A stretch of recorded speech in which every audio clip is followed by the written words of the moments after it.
Olá, bom dia amigos e amigas do canal Dica de hoje. Meu nome é Daniel Nigri, analista CNPI. Hoje é dia 27 de maio de 2017. Vamos começar mais um vídeo do canal.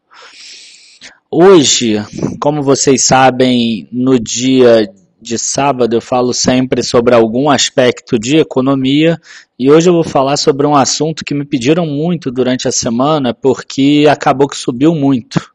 E eu vou falar hoje do meu medo com bitcoins. Vocês vão ver que eu não sou a pessoa mais especialista do mundo em bitcoins, então as dúvidas que eu falar aqui no vídeo, quem souber bem sobre bitcoins, por favor, depois coloca aí nos comentários, que vai ser muito bem-vindo aqui, até para o meu crescimento pessoal mesmo. E a gente peço também a vocês que entrem lá no site www.dicadehoje7.com. Eu estou gravando hoje o vídeo na sexta-feira.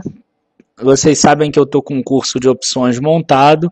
Esse curso de opções está agora com 8 vagas restantes, tá? Daquelas 40 que eu tinha aberto. Então, não sei se amanhã, quando for ao ar, ainda vai estar aberto ou não, mas a posição hoje é essa. Tá? Então, se inscrevam lá. Eu vou tentar colocar aqui do lado, já no início do vídeo, para inscrição.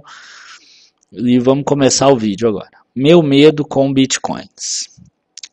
Primeiro, rápido, tá? Pelo que eu pesquisei, pelo que eu sei aí desse tempo aí investindo e tudo, o que são bitcoins? São criptomoedas que começaram a ser comercializadas em 2009. E em 2008 ela foi apresentada num fórum de tecnologia. Ela é completamente descentralizada dos bancos centrais mundiais. Ela não tem aquele risco do emissor, tá? E não existe o emissor. Então a gente não tem como calcular o rating desse emissor também. O que acontece? Quando os Estados Unidos mandam um título, a gente tem o risco dos Estados Unidos não pagar. Quando tem um título brasileiro de dívida, existe o risco do Brasil não pagar. Agora, o Bitcoin, a gente não tem como calcular isso, porque ele não tem um emissor. Tá? Eu também quero deixar claro que eu não tenho nenhum problema em relação à segurança em si do Bitcoin. Eu acho que ela é bem robusta. E em relação a isso, eu não tenho medo, tá? Antes que o pessoal pare de assistir e comece a botar um like. Bom, existe uma quantidade fixa de bitcoins que ela vai tender a 21 milhões de bitcoins no futuro, tá? Aí vai aumentando aos poucos e a gente vai ver isso num gráfico aí a seguir. Em torno de 4 em 4 anos vai aumentando a metade do que falta, pelo que eu pude aqui observar nos estudos a partir das minerações. E várias pessoas aí falam que hoje em dia minerar está muito mais difícil, até porque sobram menos bitcoins. A questão é, esse número tende a 21 milhões, que vai ser o máximo. Então, como tem uma quantidade final de bitcoins que não vai ser emitidas mais, por exemplo, um banco central de um país consegue emitir mais moeda. No caso da Bitcoin, a gente vai ver aí as economias crescendo e o número de Bitcoin vai ficar igual. Então, isso vai gerar uma escassez e essa escassez faz com que o preço suba. É igual você estar num bairro que tem vários terrenos. Os terrenos eles são mais baratos. À medida que forem construindo, 40 anos depois só tem um terreno, esse um terreno é mais caro. Tá? Por quê? Porque tem uma escassez. Nesse caso já não existem mais terrenos. O símbolo do Bitcoin é o BTC, o XBT, tem um Bzinho também, que eu não consegui achar o caractere aqui para botar. E como eu já falei, tende a 21 milhões.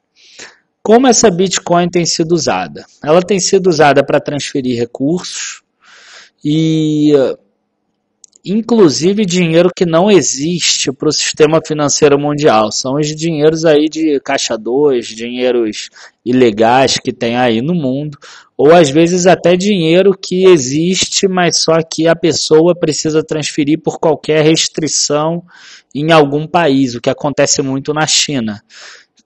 ela tem muita restrição de envio de recursos para o exterior, então os chineses, já que eles não têm onde aplicar dentro da China, porque já teve bolha de commodity, já teve bolha da bolsa, já teve bolha de imóveis, já teve bolha de tudo, eles têm que jogar o dinheiro para o exterior para investir em outro lugar. Por quê? Porque teve um excesso de liquidez. Lançaram muita moeda lá no mercado chinês e não tem mais onde jogar. Então os chineses estão conseguindo jogar esses bitcoins. E aí eu tenho minhas dúvidas quando esses chineses pararem de usar tanto Bitcoin e ter tanta demanda, se esse preço ainda vai continuar subindo. Esse é o primeiro dos meus medos, tá? É quando essa demanda exacerbada da China por Bitcoin não existe mais. Seja ela por um fim dessas restrições dentro do mercado local dela, ou por qualquer outro motivo. Pode ser uma crise, uma queda do PIB de lá, alguma coisa nesse sentido.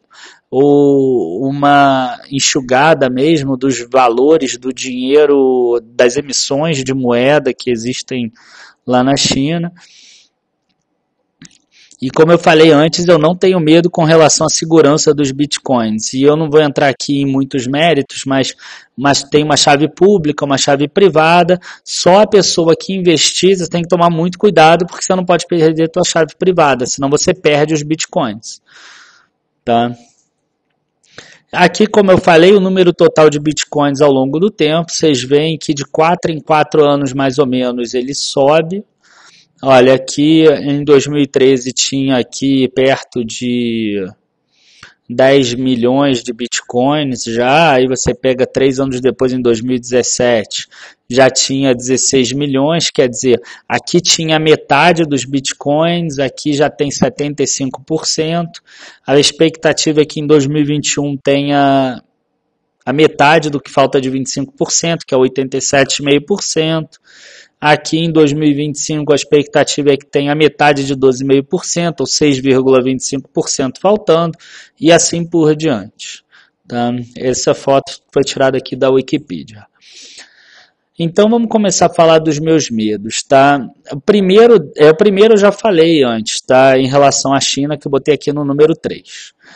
Outro medo que eu tenho eu não sei como o Bitcoin vai se comportar em um período de crise, porque ele foi lançado em 2009 e a última crise mundial que teve foi em 2008, que foi a crise do subprime americano.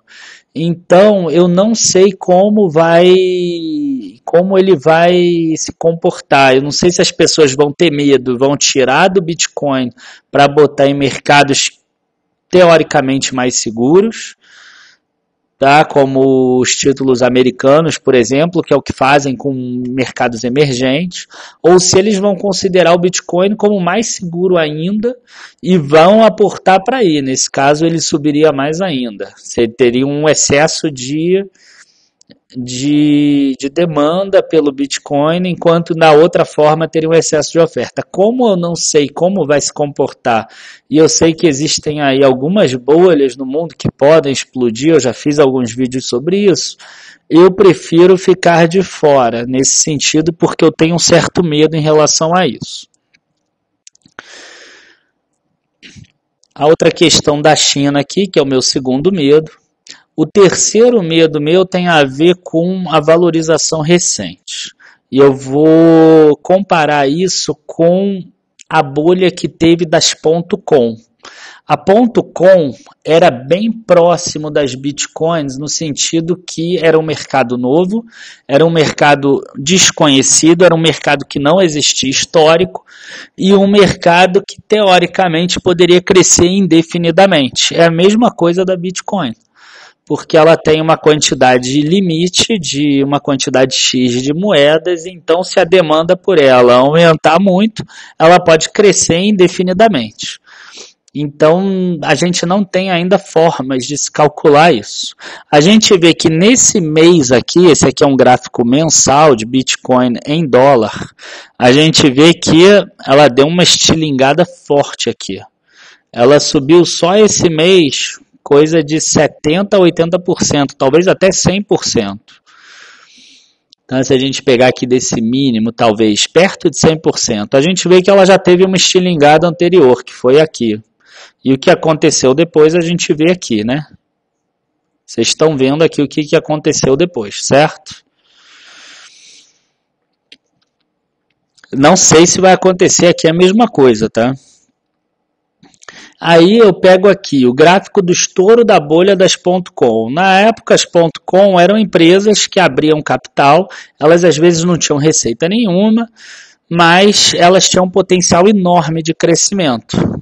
Por quê? Porque, em tese, elas tinham o mundo inteiro para vender. Elas tinham 6 bilhões na época de consumidores em potencial, o que era nada imaginado anteriormente, pelo menos no século passado. E não se tinha como calcular isso. As pessoas, então, uma empresa às vezes que tinha 1 milhão de receita, ela valia 1 bilhão de dólares na bolsa, porque ela poderia ter 100 milhões de receita 3 anos depois ou 2 anos depois.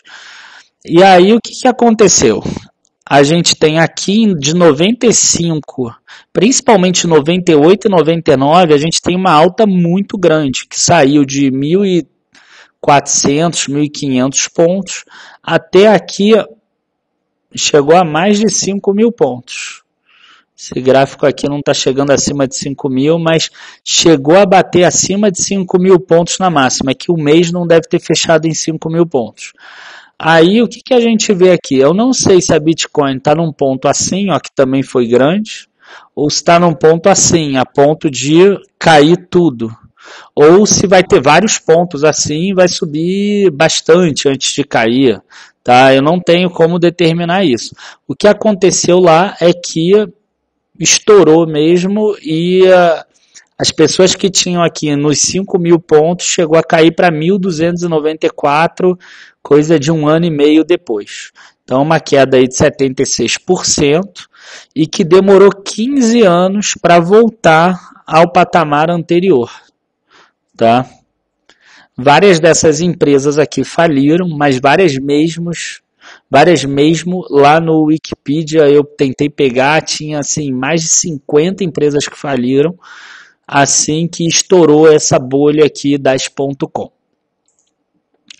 Se vocês pensarem em petróleo, se vocês imaginarem que o Bitcoin é um produto e não uma bolsa, não um índice, a gente vê aqui que em 2008 também o preço do petróleo estava em 139 e depois ele caiu e até hoje ele ainda não recuperou, em 51 dólares.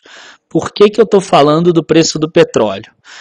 Porque o petróleo, ele também existe a chance de escassez, porque o petróleo é gasto e né, alguma hora vai acabar o petróleo do mundo, porque não se descobre tanto quanto se consome, e mesmo com esse risco de escassez, o preço pode diminuir bem. Ou seja, aquele fato de ter escassez na Bitcoin não significa que ela não irá cair por causa disso. Comparando com o petróleo. Tá? É impossível a gente ter alguma coisa que compare exatamente. Por que acontece isso com o preço do petróleo? E é um outro medo meu que pode acontecer com o Bitcoin. Novas fontes de energia surgiram para compensar o petróleo. Então, hoje em dia, você tem carro, por exemplo, elétrico. Você tem algumas outras fontes de energia que substituíram o petróleo em outros lugares, que não seja em carro ou ônibus ou qualquer outra coisa. E eu imagino que pode acontecer outra coisa com Bitcoin. Eu pelo menos imagino que novas moedas criptografadas poderiam surgir. Se eu estiver enganado em relação a isso, eu peço que coloquem lá nos comentários. Então, a gente já tem aí alguns medos, né? O medo do preço já está elevado, o medo do mercado chinês parar de demandar tanto Bitcoin. A gente tem o medo de surgirem novas fontes de moedas criptografadas que seriam concorrentes ao Bitcoin. E também o que eu falei lá no slide anterior, que eu já até esqueci.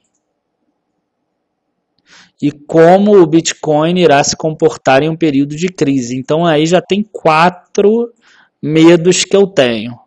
Tá voltando a falar, eu queria que botasse lá nos comentários. Aqui eu resolvi botar um gráfico da moedas emitidas nos Estados Unidos. Por quê? Vocês vejam que de 2008 a 2016, 2017, até 2016, teve um aumento das moedas emitidas nos Estados Unidos. Isso causou um excesso de liquidez. Eu já falei sobre isso em alguns vídeos.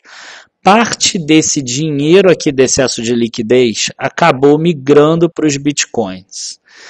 E justamente nos últimos meses, essa emissão de moeda aumentou novamente.